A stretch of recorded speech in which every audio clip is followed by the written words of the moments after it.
இன்னைக்கு நம்முடைய வாழ்க்கையிலே பல குறைவுகள் இருப்பதற்கு காரணம் என்ன?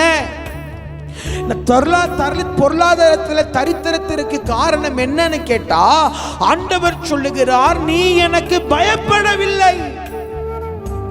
கர்த்தருக்கு பயந்த விதவை வீட்டிலே குறைவுகள் மாறினது. கர்த்தருக்கு பயந்த தீர்க்கதரிசியின் வீட்டிலே ஒரு பாத்திரங்கள் கூட குறைவாக இல்லை, எல்லாவற்றிலும் எண்ணெய் பொழிந்து வந்தது. கர்த்தருக்கு பயப்படுகிற மனுஷனை கர்த்தர் விதமாய் ஆசீர்வதிக்கிறார். முதலாவது அவனுடைய வாழ்க்கையிலே குறைவுகளை எடுத்து போடுகிறார். யாருடைய வாழ்க்கையிலே குறைவில்லை?